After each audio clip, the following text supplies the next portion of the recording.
quoi le slogan? Pour ceux qui continuent quand la route s'arrête. Tu me regardes pas assez, tu connais pas mon slogan, c'est assez laissé. T'es pas loin, Cyril. t'es pas loin. C'est pas loin. T'es pas loin, dis-moi. Salut à toi du gravel, à toi qui aimes poursuivre lorsque la route s'arrête. Salut à toi, ami du gravel, à toi qui aimes poursuivre quand la route s'arrête. Bravo, on peut que l'applaudir. Et bienvenue, franchement, merci, ça fait plaisir de voir autant de monde. Et puis je vais pas parler de nous, je vais parler de Nathalie. Parce qu'on a bossé 1 mois ensemble sur ce truc et c'était très agréable. Parce que Nathalie est une bosseuse et ça se voit dans ses performances. Et du coup, on va laisser place à Nathalie parce que c'est elle qu'on est venu voir. Voilà. Ami, toi qui aimes poursuivre quand Cyril s'arrête. On va l'applaudir quand même. Ouais. Ah voilà. Merci Cyril. Pour ceux qui ne te connaîtraient pas encore, il y en a qui la connaissent pas encore. Non, je pense que tout le monde te connaît. Mais si quand même, il y a une main qui se lève là-bas.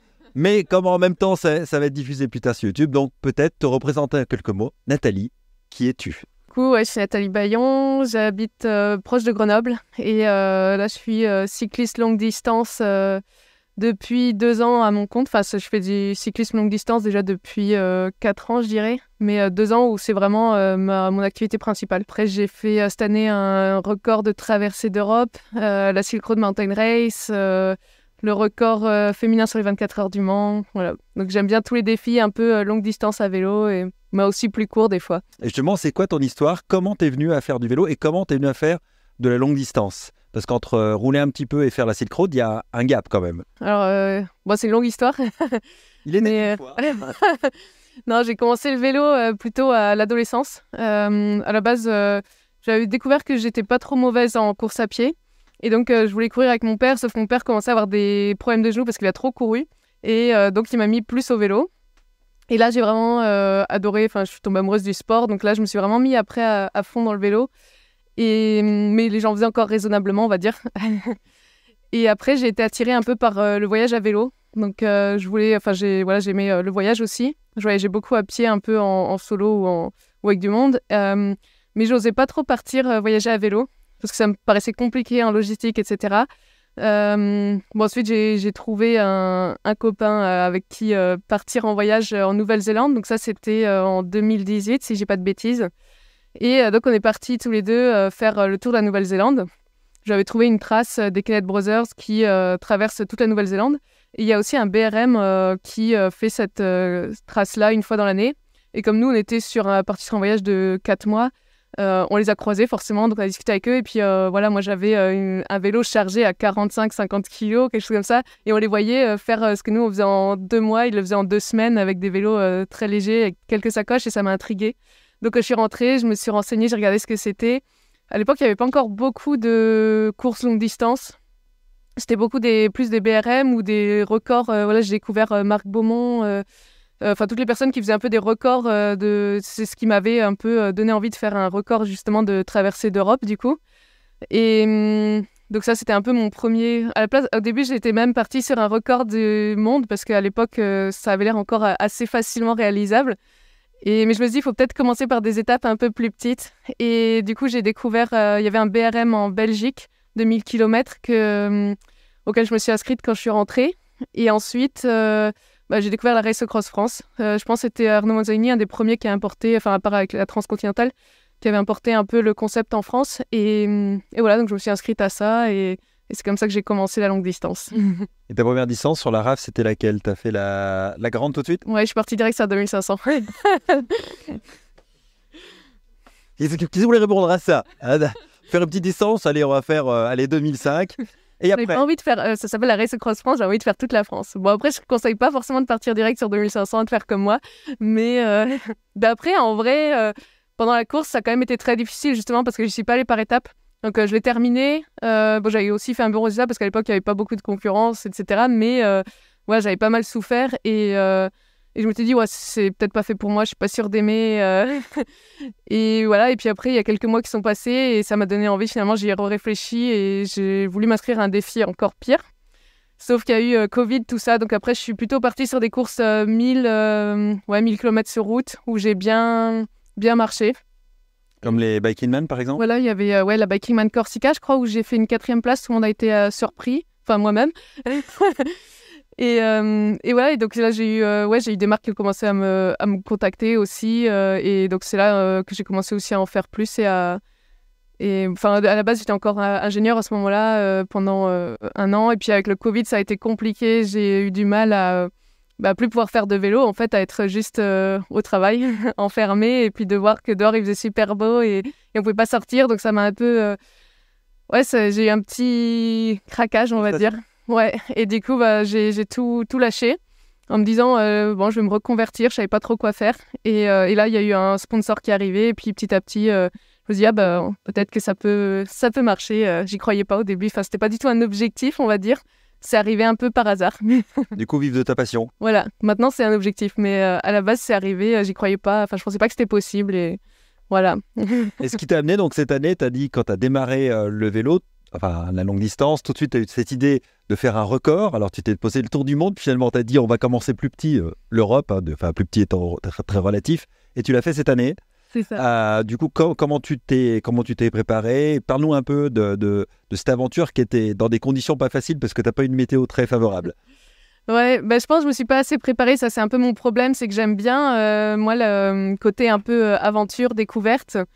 Et j'aime pas trop planifier, ce qui est un peu... Antinomique avec un record quand même. C'est ça, avec quand on cherche la performance. Donc ouais, là-dessus, j'ai pas été hyper bien préparée, mais j'ai quand même fait, enfin, je dis ça, mais j'ai quand même fait pas mal de recherches. J'ai lu le livre de celui qui avait fait le record avant moi. J'ai regardé ses traces, j'ai regardé un petit peu comment il s'était entraîné. J'avais décortiqué tout son Strava sur les mois avant Donc, quand je dis je m'étais pas préparée, c'est pas vraiment vrai, quoi. Mais pas suffisamment, je pense, par rapport à la trace. Voilà, j'aurais pu mieux la travailler. Il y a beaucoup de choses que j'aurais pu mieux travailler. Après, là, est-ce que c'est moi qui n'ai pas eu de chance ou est-ce que j'ai mal étudié les vents? T'as eu un vent assez défavorable, en fait. J'ai eu le vent de face quasiment tout le long, alors que j'avais vu que les vents avaient l'air de venir plutôt d'est en ouest. Et la trace, même si ça va vers le nord, il y avait une grande partie qui allait vers l'ouest aussi. Et donc, je pensais être poussée. Et finalement, j'ai eu plutôt que des vents contraires quasiment. Donc, il aurait fallu partir du Cap Nord et descendre en Espagne, c'est ça? C'est ça, je pense, ouais. Et du coup, est-ce que tu vas le retenter ou c'était un one-shot? Non, moi j'aime bien changer de défi, j'aime pas forcément. Alors effectivement, je sais que je pourrais l'améliorer, il y a plein de choses que je pourrais améliorer, mais j'aime mieux utiliser mon expérience pour de nouveaux défis. Et donc pour l'instant, alors peut-être que plus tard, pourquoi pas, je sais pas. Mais là pour le moment, c'est pas du tout mon ambition de retourner même l'améliorer. Et l'autre événement de l'année, d'ailleurs tu es venu avec ton vélo VTT, donc Nathalie fait aussi du VTT. La Silk Road, c'est comme un monument, on peut dire quand même, dans l'ultra, enfin qui fait rêver beaucoup de personnes. Tu t'y es lancé, et alors ce retour d'expérience? Rappelle-nous la Silk, la longueur et le D+. Donc la longueur c'est 1880 km, le D+, je sais plus trop, je pourrais te dire de bêtises, mais c'est peut-être 30 000. C'est beaucoup, voilà, c'est beaucoup, trop. Ouais, c'était mitigé, on va dire, enfin dans le sens où... J'ai vraiment aimé, mais je pense que j'avais des attentes. Donc je m'attendais, on entend beaucoup, c'est la course la plus dure, etc. Donc c'est vrai que j'avais un peu peur et j'avais commencé le VTT vraiment juste pour cette course, je ne faisais pas du tout de VTT. Tu l'avais fantasmé? Ouais, ça faisait des années que j'avais envie de la faire, que j'avais vu les paysages, je me disais j'ai trop envie, mais elle me faisait en même temps peur. Et donc j'ai vraiment commencé le VTT pour faire cette course-là. Parce qu'on m'a dit non, gravel, vaut mieux pas trop, même s'il y en a qui le font. Et en fait, je pense que j'avais d'énormes attentes à la fois en termes de difficulté et de paysage. Et donc, ça a à la fois aidé et le contraire, quoi, parce que comme je m'attendais à ce que ce soit tellement difficile, j'ai trouvé pas si difficile, en fait. Disons que ça a été. Je pense que j'étais assez préparée. Et en revanche, je m'attendais à peut-être être trop éblouie. Et donc, il y a quand même des longs passages où tu es en vallée, 200 km, où c'est toujours beau, mais c'est moins beau. Enfin, voilà, c'est un peu monotone. Il y a des passages où c'est un peu la même chose pendant 200 km. Et donc là, mentalement, c'était dur parce que je pense que je m'attendais tellement à être tout le temps émerveillée que là, je me disais, ouais, c'est long, il y a le vent de face, ça avance pas, voilà. Mais sinon, non, c'était quand même chouette. Et d'ailleurs, j'ai envie de retourner sur une course de Nelson Trees l'année prochaine. C'est l'organisateur, hein, pour ceux qui ne situeraient pas. Voilà. Peut-être l'Atlas l'année prochaine parce que c'est quand même, ça a été une belle expérience, ça m'a quand même bien plu. Mais bon, après, sur toutes les courses, il y a toujours un moment où t'es moins bien Et puis tu as livré surtout une belle bataille, je ne sais pas si certains l'ont suivi sur les réseaux. Ce qu'il y a de bien en fait, c'est une remarque tout à fait personnelle, avec toutes les courses d'ultra et les trackers, c'est qu'on peut vraiment suivre les aventures. Et je dis souvent, moi c'est mieux qu'une série Netflix, parce que je ne sais pas si vous êtes comme moi, mais moi le soir, je regarde les gens que je suis où ils en sont, je me couche et le lendemain matin, dès que je me réveille, ils ont avancé, ils n'ont pas avancé, il s'est arrêté, et je trouve vraiment passionnant. Oui, et puis après, il y a aussi un peu tous les coureurs qui postent aussi leur histoire sur Instagram. Donc, c'est vrai que c'est intéressant à voir. J'ai essayé aussi de poster, mais c'est vrai que sur cette course, la difficulté, c'est qu'il n'y a pas trop de réseaux souvent. Et du coup, pour faire l'enchaînement par rapport à ce que tu viens de me dire et par rapport à beaucoup de questions, parce que quand j'ai dit que j'allais faire ton interview, j'ai eu plein de questions. Donc, du coup, sur la préparation, mais maintenant sur l'événement en tant que tel, justement, comment tu gères toute cette partie sommeil, alimentation, parce que c'est des questions récurrentes qui reviennent sur l'ultra. Alors, en sommeil, moi, je suis plutôt dans la catégorie qui essaye de dormir pas trop. Mais là, comme je disais, j'ai quand même dormi plus parce que comme j'ai moins l'habitude du très long, moi, c'était beaucoup des courses de 1000 km sur route. Donc là, c'est en général peut-être 3 jours. Tu peux te permettre de pas dormir ou très peu, tu fais des siestes, ça va. Là, quand c'est une semaine, tu es obligé de dormir et donc je savais pas trop comment doser. Donc j'ai préféré dormir un peu plus, être sûr. Il y a des courses où je me sentais plus malade ou plus fatiguée, j'étais obligée de dormir plus. Donc moi, je fais beaucoup au feeling. Après, la nourriture, c'est pareil, ça va être beaucoup en fonction de ce que tu trouves. En France, moi, ça va être beaucoup les boulangeries parce que c'est quelque chose que tu peux manger rapidement. Pareil, tu prends un deuxième sandwich, tu le mets dans ta sacoche. Comme ça, t'as toujours... Moi, je fais toujours attention à avoir de la nourriture avec moi. Là, c'est vrai qu'il y avait des gros passages où tu peux avoir des fois 200 km sans rien. Donc l'idée c'était dès que tu savais qu'il y aurait un passage où tu n'es pas sûr de trouver à manger, tu t'arrêtes et puis tu laisses de la place dans tes sacoches justement pour tout ce qui est nourriture, pour pouvoir mettre un maximum de nourriture. Pareil pour l'eau. Et là-bas, ils avaient des fois des magasins avec des hamburgers sous vide. Donc c'est pas de la grande qualité, mais ça me permettait de manger une espèce de vrai repas un peu salé aussi. Donc je mangeais ça dès que je pouvais. Et puis après, souvent dans les petites villes, c'était plus des sneakers, de la junk food.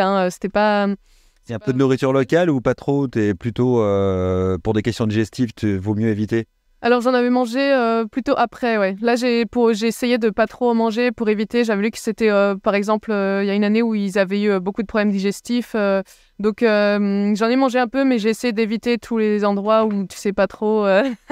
Voilà, tout ce qui est viande, fruits, tout ce qui est aussi un peu lavé à l'eau, faut éviter. Et le problème de tout ce qui est cuit, c'est que ça prend du temps. Donc c'est pareil, j'en ai pas trop mangé. J'en ai mangé plus un peu avant ou un peu après la course. Mais pendant la course, non, pas trop. Quel est l'objet que t'emmènes avec toi, peut-être un peu insolite, ou que t'emmènes toujours avec toi quand tu pars rouler, ou du moins sur le long? En course, je le prends pas parce que j'ai peur de le perdre, voilà, avec la fatigue et tout. Mais en voyage, j'ai un petit chat donut que ma sœur m'a tricoté. Voilà, mais non, sinon, je crois pas avoir en course d'objets vraiment insolites. J'essaye d'être plutôt optimisée. Et du coup, quel est, sur les événements, la Silk ou d'autres, peut-être l'anecdote ou l'événement un petit peu improbable qui t'est arrivé, j'imagine, sur tout ce que tu as fait, il y en a un certain nombre, mais... Sur la Silk, ouais, je pense que c'était un peu un genre d'hallucination. Parce que là, avec le manque de sommeil, à un moment... T'as vu Cyril? Non, je ne le connaissais pas encore. Mais non, en fait, je venais de passer au CP2, CP2, avec une yourte. Et puis, justement, ils m'ont dit, tu restes pas dormir et tout. Je dis, non, là, je vais continuer, il est encore trop tôt. Et il y en a un, avant de partir, il me dit, ah, mais t'as pas peur de dormir dehors avec les ours et les loups Et je dis, non, ça va aller. Et je pars. Et puis là, je commence à sentir la fatigue et tout ça. J'avais l'impression de un peu rouler comme sur un nuage. J'avais l'impression que l'herbe était super moelleuse et tout. Je sentais que j'étais un peu dans un état déjà un peu bizarre. Et là, je vois plein de petits yeux. C'était juste avant la Old Soviet Road. Donc ceux qui connaissent un peu la Silk Road savent que c'est une espèce de gros mur horrible où il faut porter le vélo, avec du barbelé par terre, etc. Et là, je vois plein de petits yeux en bas. Et dans mon esprit, c'était une meute de loups. Donc, je pense que j'avais un petit délire paranoïaque, mais j'étais persuadée que c'était des loups. Donc j'ai essayé de dévier, mais c'était impossible sur cette route de dévier. Donc je me dis, je vais quand même passer à côté, mais je vais essayer je vais me retourner à chaque fois pour voir s'ils n'allaient pas me suivre et tout. Après, j'ai sorti mon couteau au cas où ils viendraient m'attaquer. Enfin, j'étais partie dans un délire un peu... Et après réflexion, je pense que c'était juste du bétail, quoi. Mais sur le coup, j'étais vraiment dans mon délire à penser qu'il y avait des loups, voilà. Juste parce que j'avais vu des petits yeux briller dans la nuit. Et du coup, dans toutes les aventures qui sont arrivées, quel est peut-être l'échec ou la difficulté qui t'a fait le plus avancer? Je dirais peut-être la Trans-Balkan Race. Parce que Bah, c'était là, il y avait Laëlle Wilcox et c'était la première fois que j'avais de la concurrence féminine du coup. Et je pense que je me suis un peu trop mis la pression. Enfin, au début, ouais, je pense que j'ai trop écouté des gens qui me donnaient des conseils sur le réseau qui ont jamais fait de course, etc. Enfin, voilà, par exemple, on me dit non, Laëlle, tu vois, j'étais arrivée au CP1, je me disais bon, c'est une course quand même assez longue, il faut que je dorme. Et on m'a dit non, là, elle dort pas et tout, donc je me suis pas arrêtée de dormir finalement. Et en fait, elle s'est arrêtée de dormir 3 heures dans le CP. Et après, moi, pendant toute la nuit, à un moment, je m'endormais, donc j'ai essayé de dormir dehors, mais il faisait tellement froid, j'arrivais pas à dormir, etc. Enfin voilà, plein d'erreurs comme ça. Et puis en fait, à la moitié de la course, elle m'a doublée. Et là, je pense que j'ai eu un petit craquage mental, comme si j'avais perdu la course. Et du coup, après, j'ai eu du mal à me remettre dans la course. Alors qu'en fait, il restait la moitié de la course, j'aurais pu encore essayer de la battre, mais dans ma tête, j'avais déjà perdu. Et voilà, donc ouais, je pense que mentalement, il y a encore un peu peut-être de la confiance à gagner. C'est Stéphane là qui est derrière. Non, je peux dénoncer, parce que je pense que beaucoup le connaissent. C'est Richard Delhomme. Non, personne ne connaît Richard. Richard, c'est quand tu regardes cette vidéo, tu vois de quoi tu es responsable. Voilà, tu m'as fait perdre la course. Tu vois le poids de la responsabilité morale que tu as. Et du coup, maintenant, t'en as retenu quoi? Du coup, maintenant, tu gères différemment? Ouais, maintenant j'essaye de plus trop écouter les conseils des autres. De Richard Delhomme. Non, mais de gérer ma course, c'est vrai que les gens te mettent un peu, ils sont pas dans la course, ils se rendent pas compte de ce qui se passe.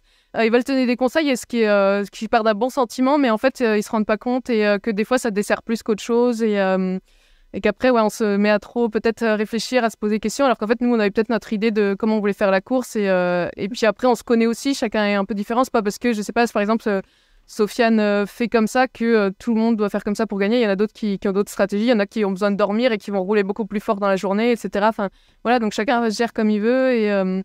Mais après, j'ai encore beaucoup d'expérience à gagner. Hein. Je sais que je peux encore beaucoup progresser. Voilà, c'est... Sur quel point tu penses que tu peux progresser?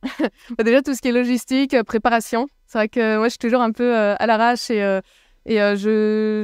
j'ai un peu trop peut-être d'optimisme à me dire ça va bien se passer et donc je vais pas regarder où est-ce qu'il y a des magasins Mais c'est une certaine grandeur finalement. Ouais, bah pour l'instant ça s'est quand même plutôt bien passé. Après sur route c'est vrai que ça va la plupart du temps parce que quoique dans les Pyrénées j'ai déjà eu un peu des problèmes des fois pour trouver mais voilà, quand là par exemple à Silk Road, il vaut mieux quand même étudier, savoir où est-ce que tu risques de pas avoir de nourriture et tout, parce que si tu te retrouves une journée sans nourriture, c'est un peu plus dur d'avancer quand même. C'est quoi les projets à venir pour Nathalie? Il y en a beaucoup, j'ai plein d'idées. Déjà, alors à court terme déjà. À court terme, la prochaine course, ça sera sûrement l'Atlas Mountain Race, on en a déjà parlé tout à l'heure. Voilà. J'aimerais bien rouler un peu plus, découvrir l'Afrique. Donc, il y a peut-être aussi peut-être un record traversée d'Afrique. Mais ça sera plus en 2025, je pense, le temps de préparer. Parce que j'aimerais bien cette fois-ci, justement, bien préparer. Pour regarder le sens du vent, surtout. Voilà. Non, et puis, c'est un continent que j'ai pas beaucoup... que je connais très peu en fait, et donc il y a pas mal de recherches à faire. Et puis je pense qu'aussi ce qui est bien en Europe, c'est aussi pour ça que j'avais choisi celui-là comme premier défi, c'est que tu traverses, à part la Russie, c'était très facile, tu traverses comme ça. Là, c'était la bonne période pour traverser la Russie, hein. C'était le bon choix, la bonne année. C'est ça, j'ai attendu que ça soit... c'était nickel. Et j'ai pas pu le faire avant à cause du Covid. Et après, je me suis dit, bon, il y a la guerre en Russie, mais pour l'instant, ils livrent encore des visas. Donc, c'est peut-être le moment de le faire. Sinon, après, ça risque d'être vraiment bloqué. Et puis, voilà, moi, j'étais dans la partie où c'était pas craignos, même s'il y avait pas mal de barrages militaires, etc. Mais voilà, en Afrique, ça va être quand même plus de visas. Il y a plus de pays traversés aussi, c'est plus long, avec des pays avec des... on va dire avec des climats politiques un peu différents. Voilà, là apparemment au Soudan c'est pas le bon moment pour y passer, donc c'est aussi pour ça peut-être que c'est bien que je le prévoie plus 2025 en espérant que ça ira mieux d'ici là. Et après j'aimerais bien aussi un peu changer, faire des activités un peu différentes, donc essayer le bike rafting, découvrir cette activité et puis faire quelques aventures comme ça. Voilà, peut-être faire un peu moins de courses et un peu plus d'aventures personnelles. En off, quoi. Enfin, pas forcément sur des événements officiels organisés. C'est ça. Toi, qu'on connaît moins, mais qui est aussi, qui fait partie de ton activité, c'est tout le coaching que tu fais parce que tu accompagnes des gens et tu coaches. Donc, quand tu dis que tu n'as pas d'expérience, on a quand même déjà beaucoup. Et tu accompagnes des gens. Alors, parle-nous un peu de cette activité de coaching et comment les gens peuvent peut-être te contacter ou comment tu les accompagnes. C'est des personnes qui veulent soit se lancer, soit progresser dans la longue distance, mais j'ai plutôt des personnes... qui veulent pas forcément faire des courses, mais qui veulent augmenter les distances sur du 300, 500, 1000. Et donc, je les accompagne avec un plan d'entraînement et puis aussi avec des conseils. Voilà. Et après, voilà, j'ai aussi, des fois, je suis un peu dans les stages, on fait des stages féminins. Enfin, c'est les Terrasses du Lac qui organisent les stages féminins, mais pour l'instant, j'ai été sur tous les stages. Ils font des stages gravel, donc ça me plaît aussi de pouvoir partager mon expérience à travers ces stages-là. Et pourquoi pas un jour peut-être faire mes propres stages. Je sais pas encore, j'ai pas encore trop réfléchi à l'après-course. J'ai plein d'idées, disons, mais j'ai pas encore une idée où je me dis ça sera ça. Mais j'aimerais bien que ce soit encore dans le vélo, ouais, ou dans l'aventure, voilà. Et les grosses épreuves type Tour Divide, etc., c'est des choses qui te font de l'œil ou pas? Alors, ça dépend. En réalité, moi, je suis beaucoup sur les paysages, le coup de cœur. Par exemple, il y en a beaucoup qui me disent pourquoi tu fais pas Transcontinental, en plus ça te ferait méga visibilité, etc. Ouais, mais la Transcontinental, je sais pas, j'ai pas le truc qui me dit j'ai envie de la faire. Donc bon, déjà, moi, j'aime pas non plus faire ses propres tracés parce que si tu veux être rapide, ben tu prends des routes un peu nazes. Donc voilà, moi, j'aime bien plus les routes tracées avec les beaux paysages. Enfin, moi, c'est vraiment les photos souvent qui me donnent envie de faire une course. Plus que c'est la plus dure ou c'est la plus ceci ou cela ou la plus connue. Donc il faut que j'ai un coup de cœur vraiment que j'ai envie de visiter le pays ou le continent ou la région. Enfin voilà. On a remarqué, enfin j'ai remarqué, mais je pense que tout le monde l'a fait, c'est que tu fais jamais 2 fois le même événement quasiment. Ouais, c'est très rare. Il y a l'Ultra Verne, mais parce que les organisateurs sont un peu mes amis maintenant. Enfin, d'ailleurs, ça s'appelle les copains. Donc, c'est vrai que c'est l'ambiance copain et tout. Donc, c'est pas loin de la maison. Donc, c'est vrai qu'avec eux, j'y suis retournée 2 fois. J'y retournerai peut-être l'année prochaine aussi, si mon calendrier le permet. Mais en général, j'aime bien changer. Ouais, j'aime bien découvrir. Moi, ça me fascine les gens qui font tout le temps la même course tous les ans pour essayer de toujours plus s'améliorer. Je peux comprendre. Mais moi, je préfère changer et découvrir. Moi, ce qui m'anime, c'est vraiment la découverte à la fois des paysages, mais aussi de ce que je suis capable de faire, d'un peu des différentes cultures. Enfin, vraiment tout ce qui est découverte. Ouais. En parlant de découverte, j'imagine que vous avez des questions, parce que moi, j'ai assez parlé. C'est quoi les questions que vous avez pour Nathalie? Ouais, en fait, à l'époque, on parlait pas trop encore d'entraînement mental et tout ça. Je pense que je l'ai un peu bâti, mon mental, avec tous les voyages et puis les choses que j'ai faites avant, où des fois je me suis trouvée dans des situations un peu pourries et puis je m'en suis sortie. Donc tout ça, voilà, partir à l'aventure et puis ça permet déjà de se bâtir un mental.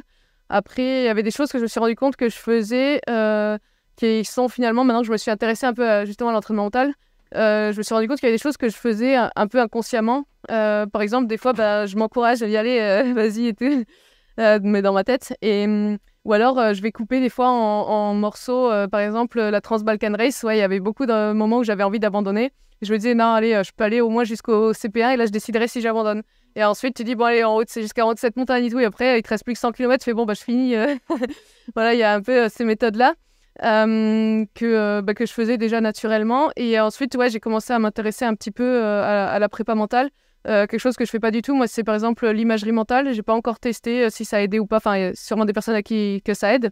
Voilà, il y en a qui visualisent un peu la course avant, les émotions, etc.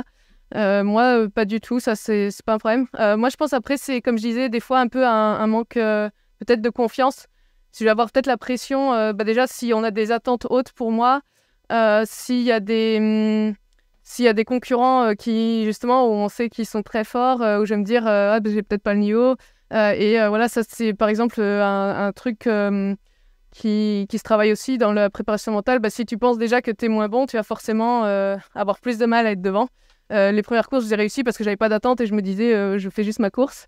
Ou même là sur la Silk Road, il y avait James Markeden. À un moment, j'étais à son niveau et je me disais comment ça se fait que je sois à son niveau, il doit avoir un problème. Et je me demande si inconsciemment je me ralentissais pas un peu en me disant je peux pas être devant lui. Enfin voilà. Et c'est pareil là, je me dis j'ai pas trop fait la course avec les mecs qui étaient devant parce que je me disais voilà, il y avait un gros plateau cette année et j'ai pas trop osé peut-être faire la course avec eux alors que peut-être que j'ai le niveau, je sais pas. Tu manques un peu de confiance encore? Ouais, je pense c'est On pense que, mais non, je sais que j'ai encore beaucoup à apprendre. Enfin, c'est vrai que j'ai eu pas de chance, mais j'ai eu pas mal de succès. Mais en même temps, je suis quand même assez nouvelle dans la discipline par rapport à Sofiane Seili, par rapport à James Markeden, qui eux en font depuis encore plus longtemps que moi.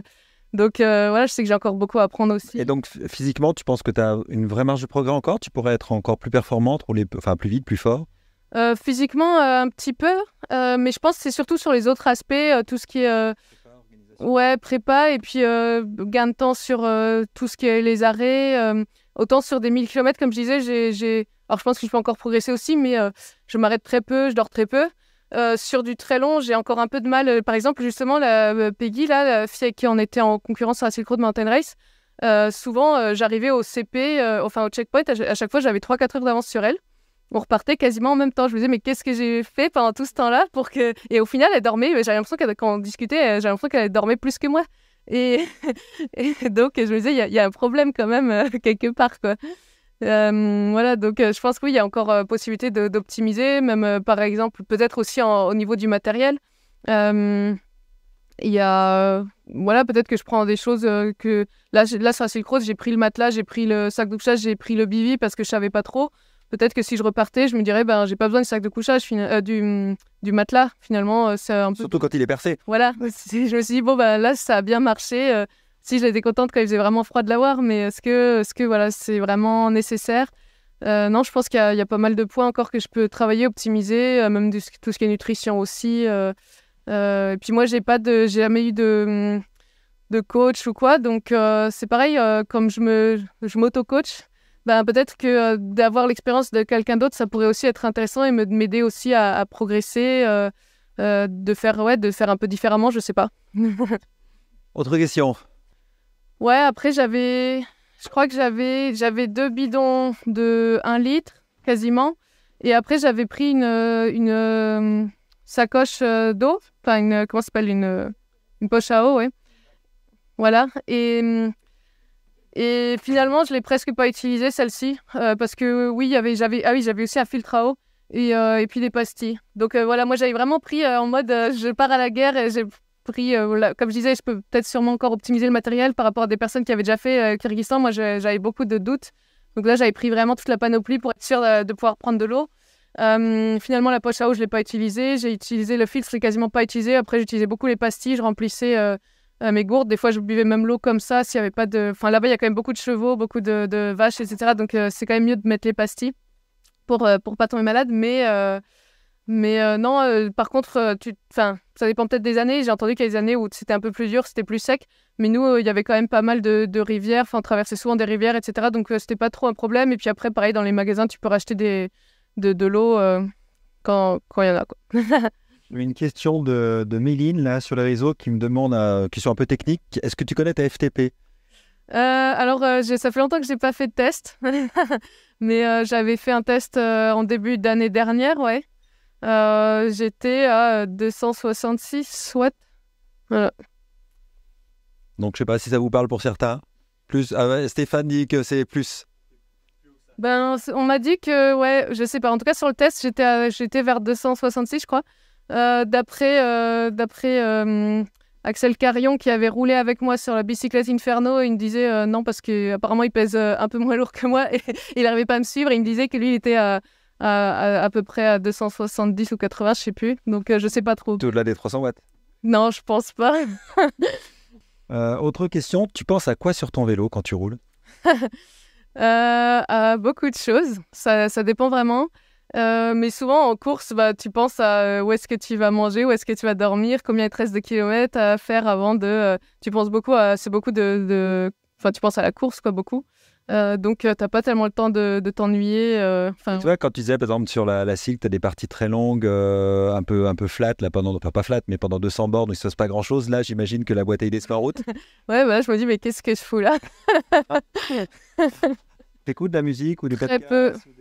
Très peu. J'avais essayé un moment, mais là, déjà, j'avais peur, en fait, de manquer de batterie. Et même s'il y avait des courses, je sais plus, sur la Desertus Bicus, je l'avais pris parce que je savais qu'il y avait des gens qui les prenaient pour passer le temps et tout. Moi, non, j'ai pas trop ce problème-là. Enfin, déjà, sur du court, moi, j'aime bien plutôt écouter les bruits environnants, etc. Je suis pas très musique sur le vélo. Après, il y a sur la traversée d'Europe, j'avais quand même téléchargé un peu des podcasts et dans les moments vraiment très longs, je me mettais un podcast et c'est vrai que ça fait passer le temps. Voilà, ça t'occupe un peu à autre chose qu'à te dire, bon, bah là, on s'ennuie un peu, quoi. Ouais, parce que quand tu fais 6300 km, ça peut être long parfois, peur des longueurs, on va pas se mentir. Ouais, oui, bah, comme je disais, en plus, on passe par beaucoup de pays. Enfin, c'était ce qui était hallucinant. Je me disais, ouais, mais je fais un pays par jour. Sauf qu'il y a des pays où finalement, tu vois rien parce que tu es sur une enfin pas une autoroute, mais voilà, sur la route principale et c'est pas le plus beau. Donc c'est vrai que c'est pas toujours le plus fun non plus. Ouais, on en voit de plus en plus avec un très bon niveau. Là, on était 26 quand même sur la Silk Road. Je crois que c'est la première fois, quand je regardais les autres années, c'était 3 maximum, 3-4. Et là, j'avais regardé la liste des participants et j'ai vu 26 femmes. J'ai fait waouh, c'est génial. Et est-ce que du coup, par rapport à ça, pour rebondir sur ce que c'est comment ton prénom? Stéphanie? Stéphane, enchanté. Justement, est-ce que tu te sens pas un rôle modèle par rapport à ça, mais inspirante ou quelque chose justement pour pousser encore plus dans ce sens-là? Ouais, je m'étais jamais vraiment sentie comme ça, mais c'est vrai que sur les réseaux sociaux, il y en a beaucoup qui m'ont contacté. Alors pas seulement des femmes, pas mal de femmes, mais aussi beaucoup d'hommes qui m'ont dit t'es inspirante, tu m'as donné envie de faire plus de voyages, de me dépasser. Voilà, il y en a qui sont partis en voyage à vélo, ils me disent grâce à moi, ou voilà, en tout cas j'aurais donné l'envie. Donc non, ça fait super plaisir. Voilà, je pense aussi par exemple sur la traversée d'Europe à une fille qui m'a attendue sur le bord de la route parce qu'il y avait un tracker, on pouvait me rejoindre, me suivre. Et à une fille qui m'a attendue au bord de la route et qui m'a dit que voilà, ça l'avait vraiment que ça l'inspirait et que ça lui donnait envie d'en faire aussi, alors peut-être pas à mon niveau, mais de partir en voyage, etc. Donc c'est toujours des témoignages qui font super plaisir. Ouais. Moi, je me rendais pas compte en fait que ouais, ça donnait envie aux gens et que même j'avais demandé un peu aux femmes qu'est-ce qui vous aiderait en fait à vous lancer et puis elles m'ont dit juste continue ce que tu fais et puis de voir en fait ça donne envie, ça donne des idées, ça montre qu'en fait c'est possible et que tu en es capable et voilà, donc c'est vrai que ça fait très plaisir. Je pense qu'on peut l'applaudir, hein, vraiment, ça mérite.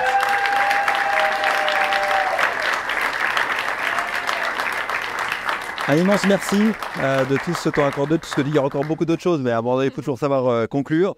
Et après, j'aurais plus assez de batterie dans la caméra. Ah, ouais.